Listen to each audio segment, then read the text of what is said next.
Nossa, quanta heresia! Heresia de noite, heresia de dia. Isso quase virou uma epidemia. Mas a pergunta, como é que a gente vence a heresia? Que coisa interessante, só alegria para vencer a heresia. Sintonize aqui a nossa mensagem na IBNU, divulgue, compartilhe e desfrute do ensino da Palavra de Deus aqui conosco na IBNU.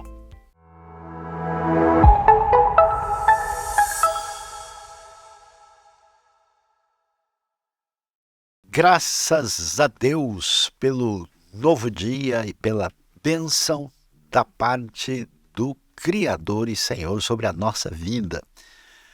Por isso esse é o momento de dar atenção à palavra divina e eu convido você a participar desta mensagem refletindo, aprendendo, pensando e recebendo aquilo que Deus nos revela em sua palavra. E hoje, para falar ao nosso coração, nós vamos ver 1 Timóteo capítulo 6, do verso 1 até o verso 10. E nós vamos então refletir sobre só alegria para vencer a heresia.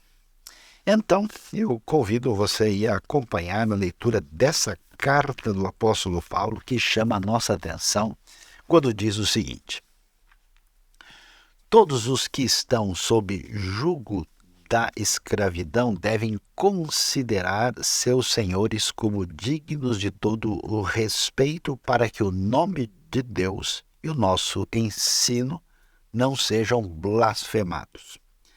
Os que têm senhores crentes não devem ter por eles menos respeito pelo fato de serem irmãos. Ao contrário, devem servi-los ainda melhor, porque os que se beneficiam dos seus serviços são fiéis e amados. Ensine e recomende essas coisas. Se alguém ensina falsas doutrinas e não concorda com a sã doutrina de nosso Senhor Jesus Cristo e com o ensino que é segundo a piedade, é orgulhoso e nada entende. Esse tal mostra um interesse doentio por controvérsias e contendas acerca de palavras que resultam em inveja, brigas, difamações, suspeitas malignas e atritos constantes entre aqueles que têm a mente corrompida e que são privados da verdade, os quais pensam que a piedade é fonte de lucro. De fato, a piedade com contentamento é grande fonte de lucro, pois nada trouxemos para este mundo e dele nada podemos levar. Por isso, tendo que comer e com que vestir-nos, estejamos com isso satisfeitos. Os que querem ficar ricos caem em tentação, em armadilhas e em muitos desejos descontrolados e nocivos, que levam os homens a mergulharem na ruína e na destruição. Pois o amor ao dinheiro é a raiz de todos os males. Algumas pessoas, por cobiçarem o dinheiro, desviaram-se da fé e se atormentaram com muitos sofrimentos. É muito importante dar atenção aos conselhos da palavra de Deus aqui em 1 Timóteo 6. É importante a gente entender que Paulo, teve um ministério muito conhecido nas suas 3 viagens missionárias. Essas viagens acontecem entre os anos 46 a 57. Ele fica preso em Cesareia. Depois ele vai para Roma e fica nessa prisão domiciliar, onde nós vemos o final do livro de Atos dos Apóstolos, que termina no ano 62. Depois disso, Paulo é preso e ele vai circular novamente. Há toda uma discussão sobre os detalhes de uma 4ª viagem missionária. E nós sabemos que as últimas cartas paulinas são chamadas as cartas pastorais. E aqui envolve 1 e 2 Timóteo e Tito. E então, entre aí os anos 63 até 65, 66, essas cartas são escritas. E muitos estudiosos sugerem, e parecem estar certos, que Paulo está escrevendo 1 Timóteo. Lembre-se, Timóteo se tornou um líder importante na igreja de Éfeso. Éfeso, e aquela cidade onde Paulo tinha passado grande parte do seu ministério. Lembre-se que ele ficou cerca de 3 anos, um pouco mais de 3 anos em Éfeso, e agora Timóteo está na liderança da igreja, né, com aquele grupo de cristãos ali, de seguidores de Jesus, e Paulo então dá o que nós podemos chamar conselhos e diretrizes pastorais de como lidar com o rebanho de Deus, com o povo de Deus, e ali nós temos recomendações que envolvem, nesses 6 capítulos, recomendações para a igreja e recomendações para a liderança. E é muito importante observar, né, que Paulo então vai dar a atenção devida àquilo que realmente é importante. Olhando para as recomendações de Paulo, a gente começa a perceber que ele tem muitas recomendações que dizem respeito à doutrina, ao ensinamento correto. Ele tem muitas recomendações que envolvem a maneira de como lidar, como administrar, como cuidar dos problemas da congregação a partir da liderança. E ele tem recomendações de natureza ética e também relacional. E chama a atenção como é que ele lida com isso, como nós vimos aqui, começando a prestar atenção no início do capítulo 6, ele vai, desde o capítulo 5, ele começa ali a apresentar uma série de conselhos para diversos grupos diferentes que fazem parte da comunidade da fé. E aí ele vai dizer o seguinte, olha como é curioso, a gente começa a perceber o foco aqui. Ele diz o quê? Que todos que estão debaixo de escravidão, lembre-se, nós estamos no Império Romano, de cada 10 pessoas, 6 são escravos, uma grande parte, com certeza a maioria dos cristãos da igreja primitiva são escravos, e é interessante que a postura deles, diferente do que muita gente imagina, era considerar e agir para com os seus senhores. Muitas vezes esses senhores são cruéis, eles são injustos, quer dizer, só o fato de viver debaixo de escravidão, você imagina o que significa isso, né? E o conselho, a orientação bíblica de Paulo é que eles tratem esses senhores com todo o respeito. E até ele entra num tema curioso, ele fala, pode ser que você, né, porque o evangelho começa a crescer, atingir as pessoas e atinge um escravo e atinge um dono de escravo. E começa a ser trabalhado pela graça de Deus. Com certeza, a escravidão nunca foi plano original de Deus. Deus não cria o jardim do Éden, põe um senhor e um escravo lá. Mas a gente vê o início de um agir divino de transformação do indivíduo com decorrências para uma sociedade melhor. Mas ainda esse é um princípio de caminhada. E aqui, então, agora você tem um senhor de escravos que conheceu a fé em Jesus. E a pergunta é como é que esses dois devem se relacionarem e se tratarem. É interessante o conselho de Paulo para esses que estão na condição de escravo. Olha, não tratem com menos respeito uma pessoa só porque ele é irmão na fé. A gente sabe que tem muita gente que, uma vez que está fazendo qualquer coisa com alguém que é irmão de fé, ele abre mão, às vezes, da sua responsabilidade maior. Meu patrão, ele é crente mesmo, então eu posso ficar mais de boa, que ele perde a sua postura de honradez, de responsabilidade, de trabalho, porque, vamos dizer, ele não teme algum desdobramento negativo. Ele aposta, né, numa atitude equivocada em função de uma possível bondade daquele para quem ele trabalha. Então ele diz, não façam isso. Agora é interessante por que Paulo diz isso e o que está por trás dessa orientação. A ideia, ela é bem interessante porque ela mostra para a gente que a expectativa, a esperança de um verdadeiro discípulo de Jesus não está limitada somente ao que a gente pode ter nessa vida de benefício imediato. Nossa esperança é muito maior. Isso significa que a gente vai enfrentar injustiças, desafios, problemas e que nós não podemos ter a gratificação imediata, o benefício, vamos dizer, particular, pessoal, como prioridade. Então, o que aparece no foco aqui é interessante. É a prioridade de apresentar o reino de Deus para as pessoas que não conheciam a fé. A preocupação de Paulo com esses que estão sofrendo, veja que ela não é antropocêntrica, ela não está focada simplesmente no bem-estar deles ou mesmo dos seus senhores. A questão é, vocês já imaginaram que a mensagem salvadora, a grande mensagem de perdão e de salvação da parte de Deus pode ser comprometida simplesmente porque você quer tentar ter uma vida com uma comodidade maior? Quer dizer, o seu benefício particular não é maior do que a importância do seu testemunho.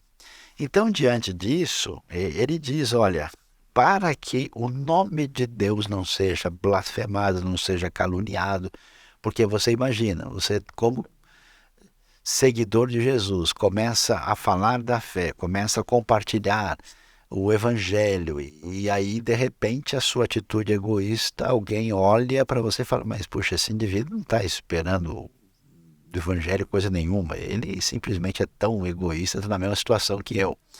Então, nem o nome de Deus e nem o ensino poderia ser comprometido, porque, olha só, por trás desse comportamento existe uma perspectiva ligada com a missão.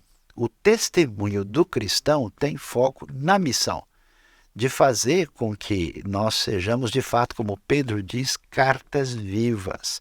Estejamos proclamando com o nosso procedimento. Eu conheço muita gente na minha vida que ficou abalada com uma postura, abalada no bom sentido da palavra, com a postura de gente que, de fato, seguia Jesus e vendo a vida dessas pessoas, falando, nossa, essa pessoa reage de maneira diferente diante dos conflitos e crises da vida, então eu preciso ouvir que mensagem ela tem a me apresentar. Especialmente nos dias difíceis, confusos e atribulados que nós vivemos, a força do testemunho cristão tem um impacto tremendo na missão. Agora vale a pena prosseguir lendo o que o texto nos apresenta na sequência.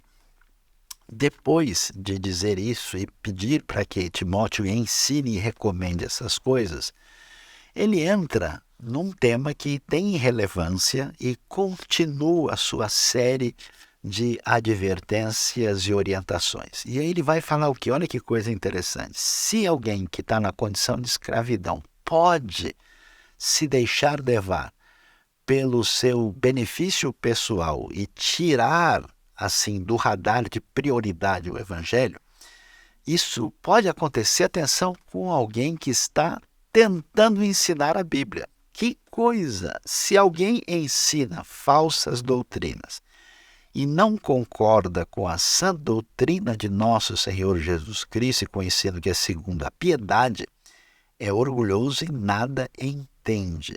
Ou seja, Paulo vai dizer, olha, pessoal, preste atenção, porque tem gente, e você imagina, né? Timóteo está lá nessa igreja de Éfeso, tem muita gente ali, a igreja primitiva tinha uma liderança, né? Com vários que são assim chamados de presbíteros. Então, no meio desse ambiente surge gente que começa a ensinar, de repente esse ensinamento é meio estranho. E quando a gente pensa no ensinamento estranho, a gente pensa, então é uma heresia que não está batendo com a ortodoxia, que o ensino está errado. Sim, tem a ver com isso, mas é mais profundo do que uma análise superficial meramente ligado a, digamos assim, uma confissão de fé. Segundo Paulo, a questão que está envolvida aqui é que esse ensino original, esse ensino raiz do Evangelho é segundo a piedade. E é interessante ver essa palavra eusébia, de onde vem Eusébio em português, é uma palavra que era muito importante usada na literatura grega antiga. É tão interessante que essa palavra ela foi usada para fazer referência ao tipo de atitude litúrgica que alguém precisava ter diante dos deuses no ambiente grego pagão antigo. No Novo Testamento, ela vai ser usada de uma maneira a fazer referência ao tipo de expressão de fé genuína, aquilo que tem a ver com fé verdadeira, com uma atitude de consagração adequada, porque é difícil traduzir isso para o português com perfeição, porque a palavra piedade, quando você fala, fulano, nossa, tenha piedade, né? Parece que você está falando de dó, né? Mas é muito mais profundo e mais sério do que isso. E aí, era diferente, por exemplo, da palavra que era usada para se referir à religião. No Novo Testamento, geralmente, quando se usa, não se usa muito a palavra religião, ela diz respeito à atitude externa que alguém mostra no seu comportamento. E aqui não, Eusébia tem a ver com essa atitude interna, genuína, verdadeira. Então, o que acontece?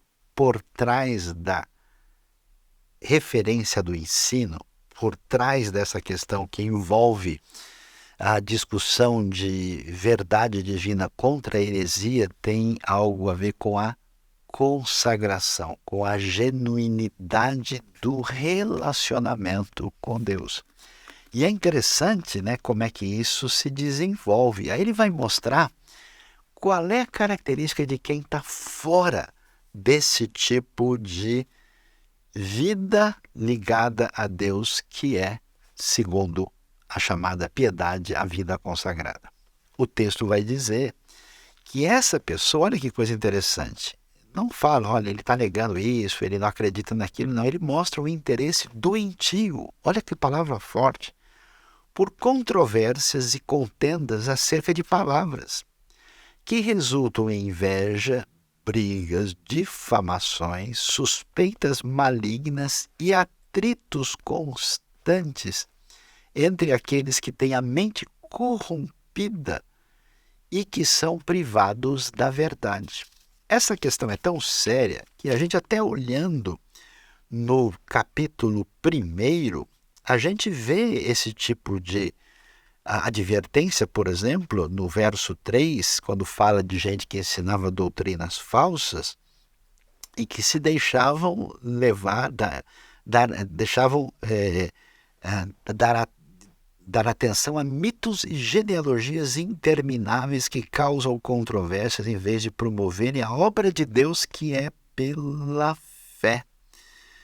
E então é interessante que a gente vai ver que no ensino incorreto, na raiz da heresia, existe uma coisa muito mais profunda e séria que tem a ver com a relação inadequada com Deus, que gera um caminho de lidar com o ensino sem coração, sem espiritualidade, sem conexão nenhuma com a base dessa verdade.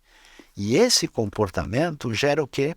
Um interesse por coisas totalmente desnecessárias, secundárias, e como, atenção, o foco é a glória própria, é essa autogratificação, é o interesse particular em si mesmo, qual é a maneira de eu conseguir me sobrepor sobre o outro, arrumando confusão por causa de uma discussão, de um detalhe pequeno e irrelevante, só para mostrar que eu sou o dono do pedaço. Por isso, essas advertências são muito claras nas cartas pastorais. Elas aparecem em 1 Timóteo, como nós vimos capítulo 1, capítulo 6, aparecem em 2 Timóteo. Aparece em Tito também, que é exatamente o caminho. Veja, não é só heresia, uma inverdade teológica séria. A heresia se define como priorizar algo que não merece estar lá. Então, não há nenhum problema, por exemplo, em estudar genealogia, não há nenhum problema em estudar detalhes a respeito de elementos ligados à lei, por exemplo, que vai ser apresentado nessas discussões de controvérsia também.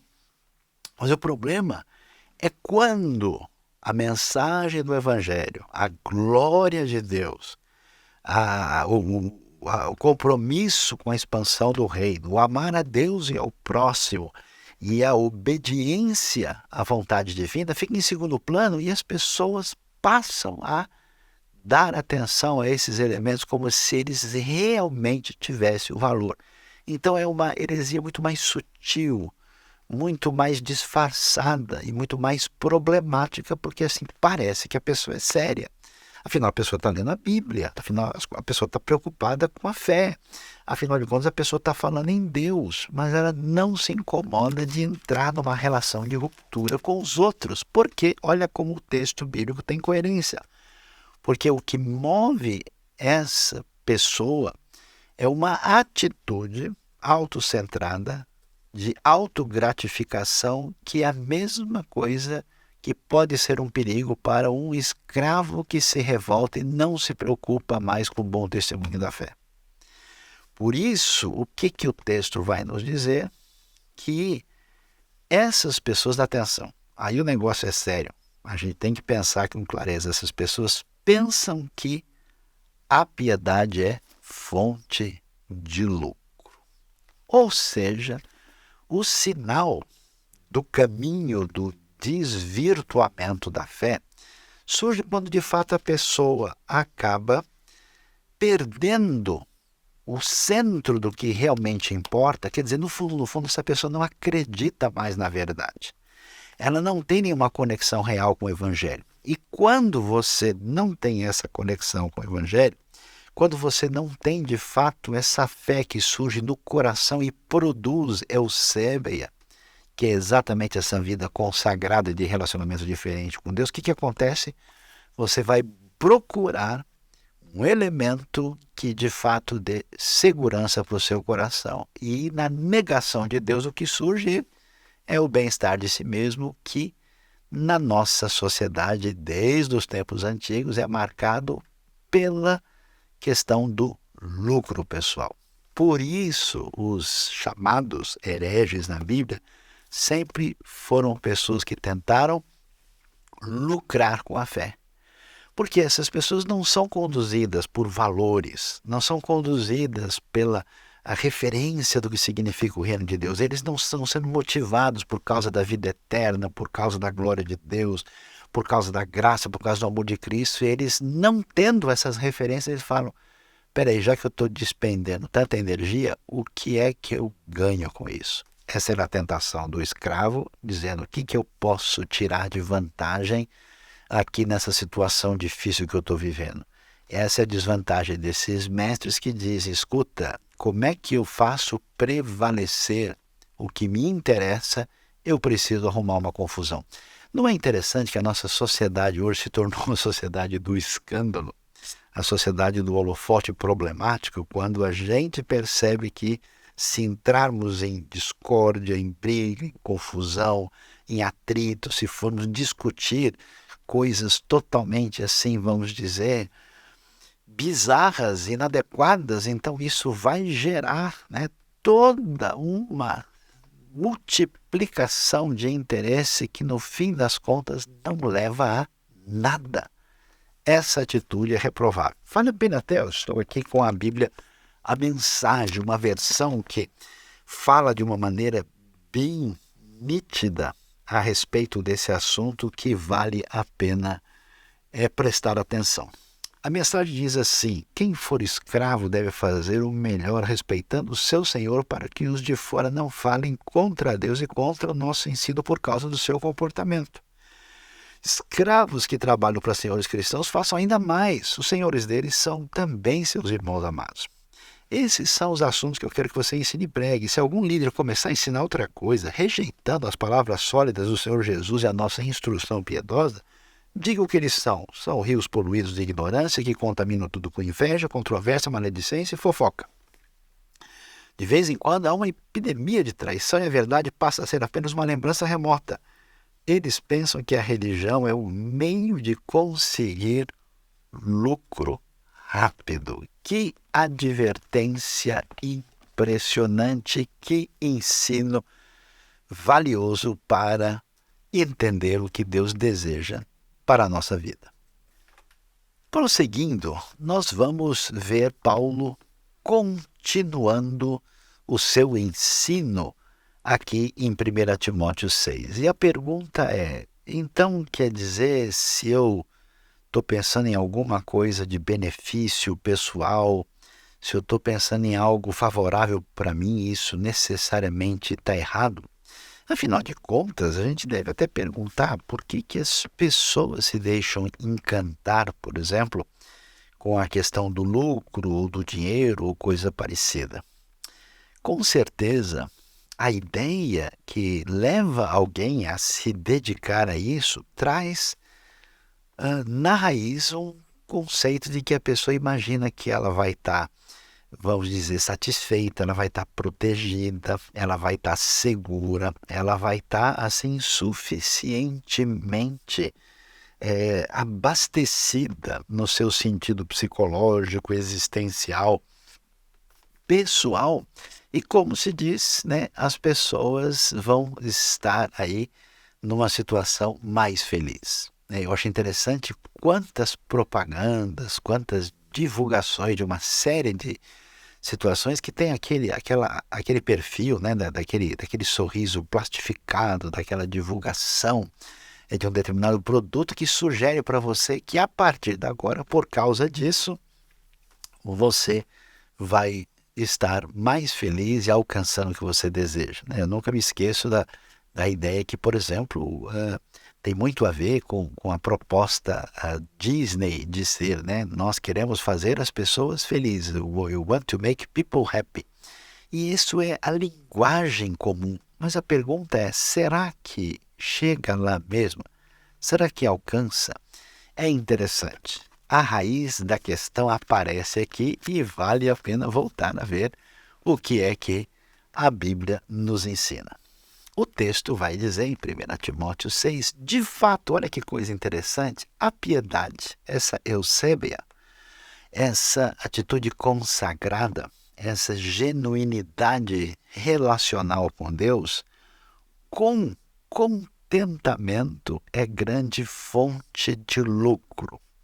A palavra original grega contentamento tem uma ideia de plenitude, de suficiência, de algo que traz, né? Ela deu origem à palavra autarquia em português e tem esse sentido de que a pessoa, vamos dizer, alcançou aquilo que se poderia esperar na sua interioridade. Eu acho tão curioso porque ela é grande fonte de lucro. Então veja que coisa. No final das contas, a gente quando deseja agir de maneira, vamos dizer assim, autossuficiente, né, num distanciamento da proposta do Evangelho, proclamamos uma independência subversiva baseada no nosso egocentrismo, a gente despreza toda a realidade à nossa volta para lutar em favor do nosso benefício, seja numa situação de sociedade injustamente organizada, como era o caso da escravidão no ambiente romano, seja numa posição, eu acho tão interessante, né, como uma coisa está perto da outra, seja numa posição de alguém que está mexendo com coisas sagradas e ensinando a própria palavra de Deus. Ou seja, a ameaça é a mesma. E no final das contas, a pessoa quer, vamos assim dizer, se dar bem. E para se dar bem na vida, ele imagina que se ele tiver acesso ao lucro e ao dinheiro, ele vai alcançar o contentamento. E o que acontece? Isso não é verdade. E é tão interessante ver quantas pessoas são insatisfeitas, aborrecidas, ingratas, revoltadas com tudo aquilo que, de modo geral, desde os tempos antigos, as pessoas imaginam que pode preencher a vida e o coração. Que sabedoria impressionante da Bíblia! Que coisa significativa, esse contentamento que é verdadeira alegria, só a alegria para vencer a heresia. Olhando para o texto, ele vai agora entrar nos detalhes dessa conversa. E olha que coisa, olha que sabedoria exponencial. Por que você vai desprezar o próximo para tirar vantagem? Por que que você vai arrumar uma briga, uma confusão com alguém por um assunto supostamente doutrinário, supostamente importante? Por que que você vai se revoltar com alguma coisa à sua volta para que você tenha algum ganho nisso? Você acha que você vai realmente ter vantagem nisso? Fique sabendo o seguinte, pois nada trouxemos para este mundo e dele nada podemos levar. Isso precisa entrar na nossa mente, no nosso coração. Se vale a pena mesmo fazer uma série de coisas indevidas atrás de valores que não têm consistência e não podem preencher de fato. Os valores são os valores do reino de Deus e o importante são as pessoas. Não se pode apenas usar as pessoas para ter vantagem ou lucro pessoal em cima delas com essa exploração, inclusive terrível, quando ela adquire esse perfil de fazer isso com as próprias coisas do reino de Deus.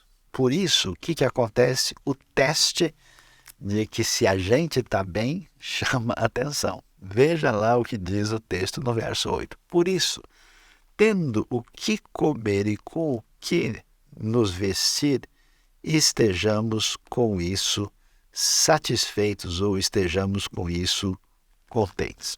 Veja que coisa interessante. Na verdade, o texto bíblico não está querendo dizer aqui se uma pessoa tem uma família abastada ou se ele tem um resultado favorável do seu trabalho, que isso está errado, ou que a gente deve viver de maneira despreocupada, sem se preparar para uma dificuldade no futuro. Não está falando disso. Ele está falando do tipo de relação que a gente tem com os bens materiais. Porque é curioso, eu já vi muita gente que tem muita segurança, entre aspas, que tem muito de onde tirar. E essas pessoas, diante de uma situação, vamos dizer, de instabilidade, entram num pânico terrível.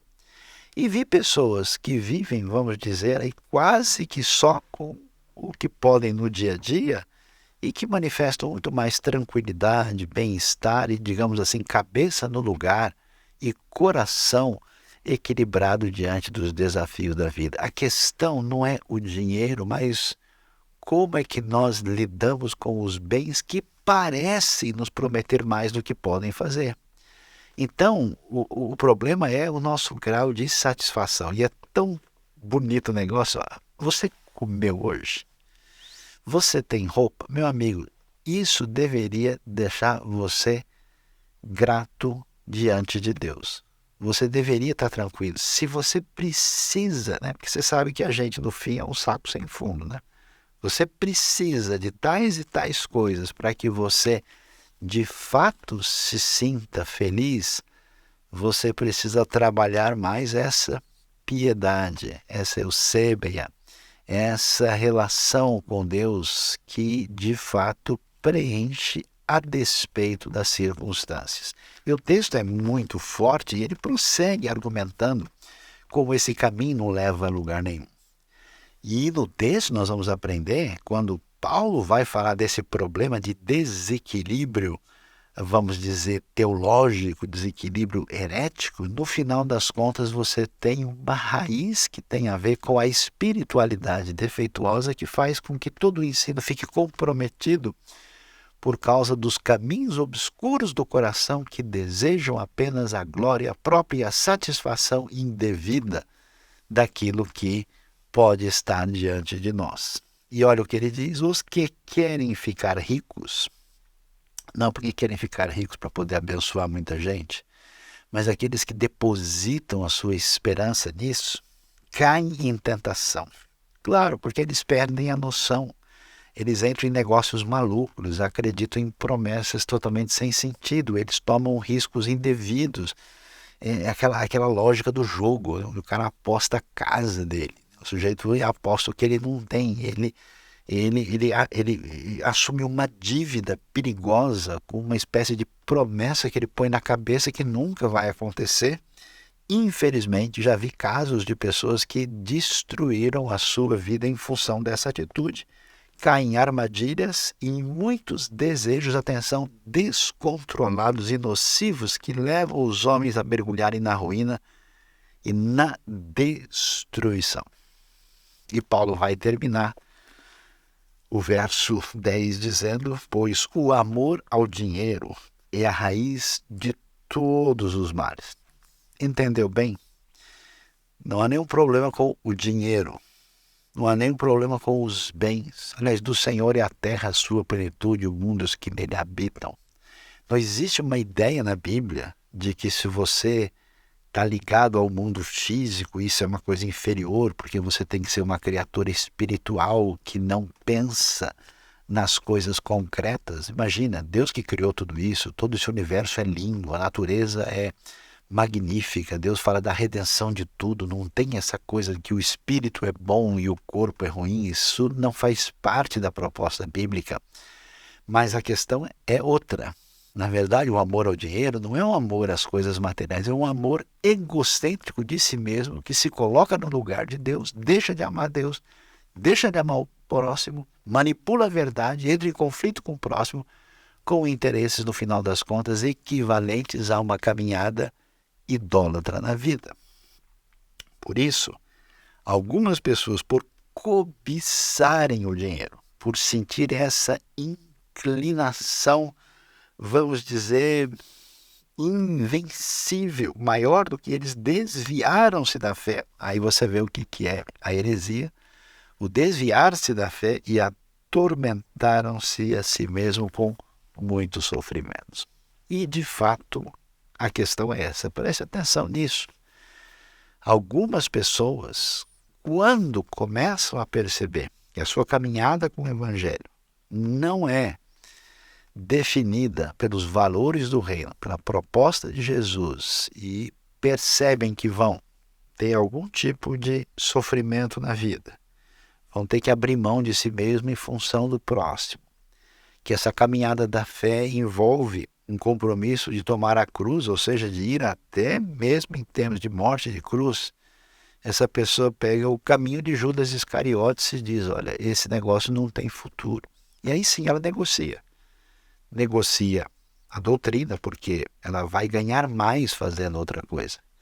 Ela negocia a sua maneira de lidar com a verdade, transformando essa verdade em função de algum tipo de benefício que parece na cabeça dessa pessoa que ela realmente vai levar vantagem. Por isso, o que a gente descobre aqui? Que a gente precisa investir na nossa saúde espiritual diante de Deus.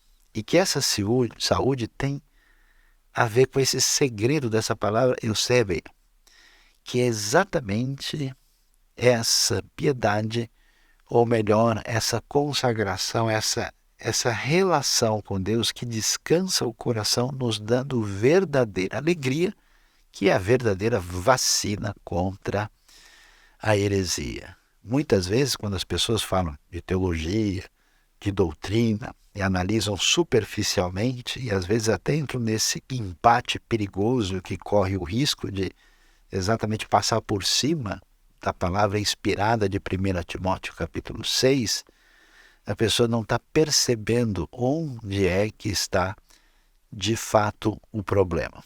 E qual é a grande diferença? A grande diferença é que ou a gente vive numa espécie de autossuficiência, com uma atitude egocêntrica, com esse caminho perverso no coração, ou a gente muda a nossa vida em sintonia com a missão.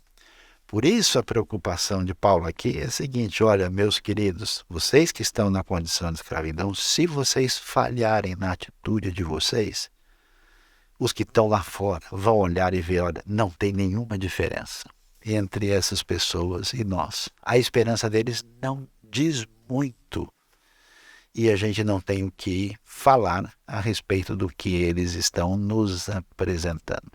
Se esses escravos, com seu mau testemunho, poderiam prejudicar o nome de Cristo e prejudicar o ensino da fé, imagine o que alguém que proclama a Bíblia, que ensina a Bíblia, que fala da fé e que se deixou levar por um caminho problemático, conforme 1 Timóteo 6. Com certeza, essa atitude egocêntrica de coração é algo absolutamente negativo para a missão.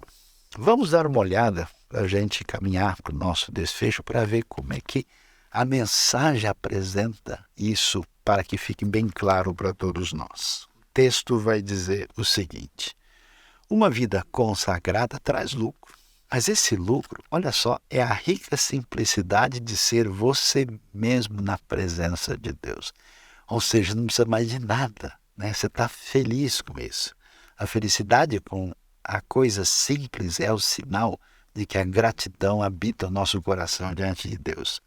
Considerando então que entramos no mundo sem um centavo e que sairemos dele sem nada, se temos pão na mesa e sapato nos pés, é o bastante. Mas o líder que está apenas atrás de dinheiro se destruirá rapidamente. A cobiça por dinheiro traz problemas, apenas problemas. Depois de entrar por esse caminho, alguns se desviam inteiramente da fé e amargam seu arrependimento pelo resto da vida. Por isso, meus queridos, a gente quer deixar essa mensagem para a sua vida, para o seu coração. A gente quer falar com você para que você pense no seguinte: primeiro, não se engane. Ensinamento bíblico, doutrina e verdade é coisa séria. Não é assim que cada um fala uma coisa e está tudo bem. Não, existe coisa que é certa e que é errada, que existe verdade e que existe mentira. Mas atenção, a coisa não é tão superficial assim, né? Heresia não é uma questão meramente de entendimento indevido da verdade. A razão da heresia tem raízes na falsa espiritualidade. E como é que a gente sabe que o caminho está equivocado? É quando alguém resolveu mudar o centro do seu contentamento, a sua esperança maior, em alguma coisa que concorre com Deus e com a mensagem do Evangelho, e deixou-se ser traído pelo engano egocêntrico do seu coração.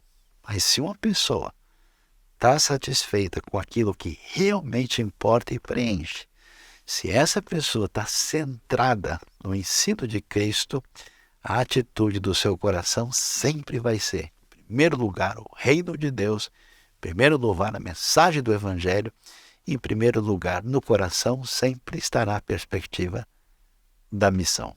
Deus abençoe a sua vida e abençoe o nosso coração. Amém.